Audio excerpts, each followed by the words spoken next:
Hello, I'm Pastor Jeremy Combs, and we're going to pause for a proverb. Let's go. Proverbs chapter 7 and verse number 12 says this: Now is she without, now in the streets, and she lieth wait at every corner. We continued the theme of the simple man who is walking where he should not, and he comes near the household of the harlot. Well, evil and its facilitators seem to be everywhere. Boy, they're on their home, are in and around our home. They're on the streets. They're at work.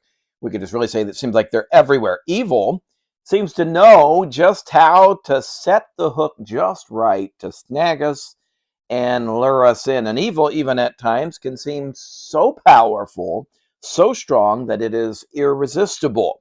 Simple summation of our thoughts on evil would be that it seems all powerful, all knowing, and always present. But wait a minute here. These may sound familiar because they are. These are attributes not of evil, but they're attributes of God. Evil can appear to be overwhelming because, unfortunately, we may be underwhelmed with God. We have to turn the tables on this thing. We need to see that God is everywhere, that He's with you there at home, that He's with you at work, at school, on the streets. And when we recognize that His presence is there, it will help us to overcome evil. God is all knowing. Hey, God knows you, and knowing you, He gave you His word to reveal not only your own sinfulness, but also the solution and the source of victory, which is His Son, Jesus Christ. And then finally, God is all powerful. It's only by trusting in Him that we can defeat the evil one in this life.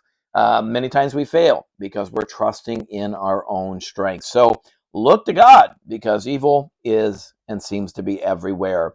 Verse number 11, no, verse 11, verse 13, if we want to go in reverse, verse 13. So she caught him and she kissed him, and with an impudent face said unto him. Now, we're going to get into some descriptions before what she says. And now the trap is set, and our simple young man's like walking right into it like a fly that's caught in a spider's web. And then the more he maneuvers around, he just gets tangled more and more in that sticky web. She seizes her vulnerable prey, which is a simple man, and she moves quickly because she doesn't want to give him any chance for second thoughts. They say 3 seconds is what you have to overcome temptation. And if you don't say no or walk away within 3 seconds, you're going to be had. Again, like a spider, she seeks to spin more and more web around him to ensue that he is utterly defeated. She first uses her lips here. And earlier, we described that she was wearing the attire of a harlot. Now we know that she's acting like a harlot. She's going to use her body to seal the deal. She uses her body to pursue sin. You know, Christians, we're called not to use our body to pursue sin, but actually to be a living sacrifice, holy and acceptable unto God, according to Romans chapter number 12. She uses her face, too, which is described as being imprudent. Now, we don't use the word imprudent that often. Imprudent means to strengthen. She's set in her ways, and she cares nothing for this vulnerable young man. What a contrast this woman is to Jesus, who set his face, as it were, like flint, according to Isaiah 50 and verse 7, as he journeyed to Calvary. Our faces need to be set and strong to follow him, or else they're going to fall to sin. Let's look at 2 more verses and we will be done. Verses 14 and 15. Here's what she says: I have peace offerings with me. This day have I paid my vows. Therefore came I forth to meet thee, diligently to seek thy face, and I have found thee. The harlot woman will use any and all means to gain what it is that she desires. She throws her body at him, her soul, and even her spirit into this deceptive plan. Here she stoops to the despicable level of using her religion.